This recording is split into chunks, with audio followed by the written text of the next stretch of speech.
Assalamualaikum warahmatullahi wabarakatuh. Nama saya Mirna Risma Dewi. Di video ini saya akan menjelaskan tentang salah seorang tokoh penting dari dinasti Bani Fatimiyah yang bernama Khalifah Al-Aziz. Jadi, Khalifah Al-Aziz ini adalah khalifah kelima dari dinasti Bani Fatimiyah. Nama lengkapnya adalah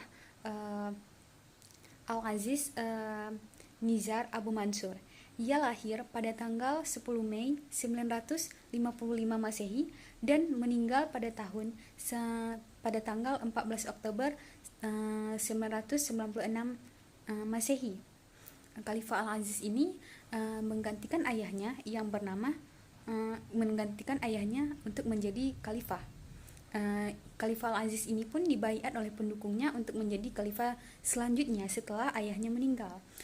Pada masa dinasti Fatimiyah, Khalifah Al-Aziz ini disebut juga telah berhasil membawa kemajuan pada peradaban dan kebudayaan dinasti Fatimiyah, sehingga disebut juga pada masa Khalifah Al-Aziz ini disebut juga sebagai puncak keemasan dinasti Fatimiyah.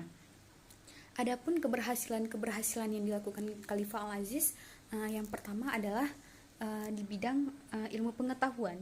Khalifah Al-Aziz ini namanya sangat dikenal pada masa dinasti Bani Fatimiyah. Ia namanya sangat dikenal, diagung-agungkan oleh masyarakat dan juga dijunjung tinggi. Hingga pada saat adanya khutbah Jumat, nama Khalifah Al-Aziz ini disebut dari Atlantik sampai ke Laut Merah di Mediterania.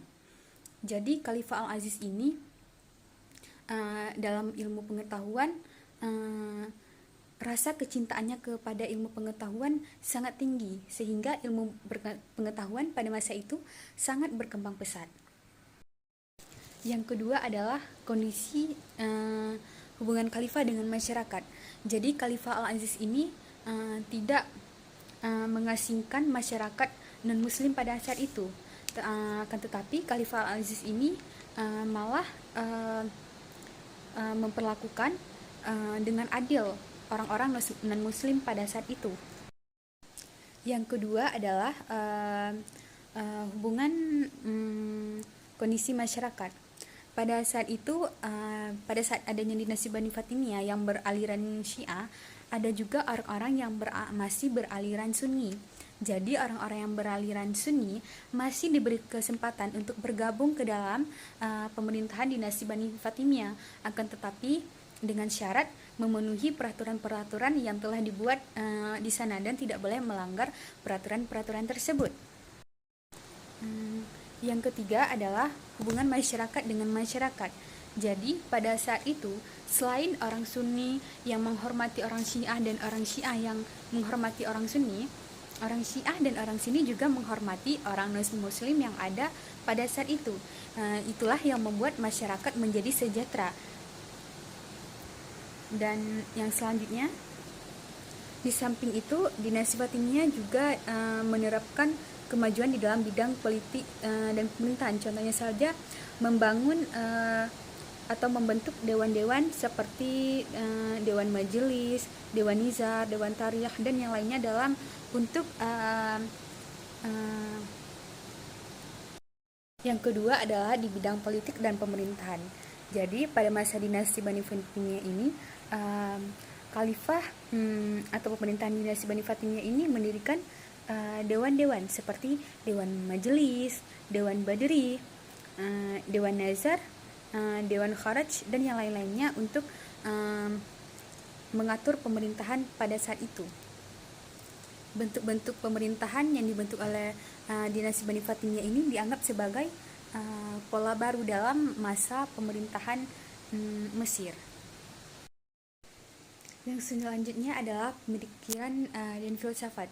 Jadi dalam menyebarkan aliran-aliran Syiah, dinasti Bani Fatimiyah ini banyak menggunakan filsafat dari Yunani yang mereka kembangkan, seperti dari filsafat Plato, Aristoteles, tentang filsuf-filsuf Yunani yang terkenal pada saat itu. Kemudian kelompok inilah yang akhirnya menyempurnakan pemikiran-pemikiran yang telah dikembangkan oleh golongan Mu'tazilah. Beberapa tokoh yang filsuf yang muncul pada masa dinasti Fatimiyah, yaitu yang pertama Abu Hatim Ar-Razi. Abu Hatim Ar-Razi ini adalah seorang dai Islamiyat yang pemikirannya lebih banyak dalam masalah politik. Abu Hatim ini menulis beberapa buku, di antaranya adalah kitab Azah Yinahyang yang terdiri dari 1.200 halaman. Di dalam buku tersebut membahas tentang masalah-masalah fikih, filsafat, dan aliran-aliran dalam agama. Yang kedua adalah Abu Abdillah An-Nasafi. Dia adalah seorang penulis kitab Asmahul. Kitab ini banyak membahas tentang masalah-masalah usul al-mazhab al-islami. Selanjutnya, ia juga menulis kitab Unwadin Usulus Syar'i. Kemudian ia juga menulis buku tentang falak dan sifat alam dengan judul Kaunun Alam dan Al-Kaunun Muraj 3. Kemudian yang ketiga adalah Abu Ya'qub As-Sajazi. Ia merupakan salah seorang penulis yang paling banyak tulisannya, dan tulisannya pun sangat terkenal. Yang keempat ada Abu Hanifah An-Nu'man Al-Maghribi. Yang kelima Ja'far Ibnu Mansur Al-Yamani, dan yang terakhir adalah Haminuddin Al-Irmani. Selanjutnya di dalam bidang pendidikan dan iptek, ada seorang ilmuwan yang terkenal yang bernama Yakub Ibnu Kilis. Jadi dia membangun akademi-akademi untuk pembelajaran pada saat itu. Kemudian Khalifah Al-Aziz ini pun muncul sebagai seorang sastrawan yang berhasil mendirikan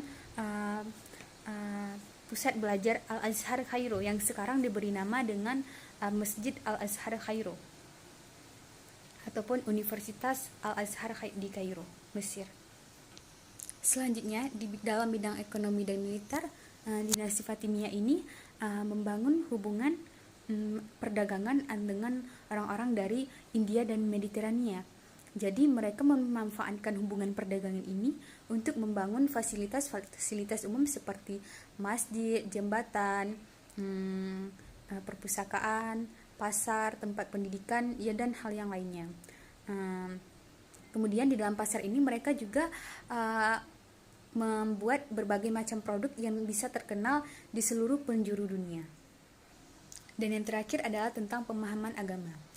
Jadi dinasti Bani Fatimiyah ini adalah dinasti yang beraliran Syiah, tetapi mereka tidak memaksa siapapun untuk masuk ke dalam agama Syiah, tetapi mereka tetap menyampaikan ataupun menyebarkan aliran Syiah tersebut kepada masyarakat yang ada di dalam dinasti Bani Fatimiyah. Cukup sekian video dari saya. Mohon maaf jika ada kekurangan, saya mohon maaf. Assalamualaikum warahmatullahi wabarakatuh.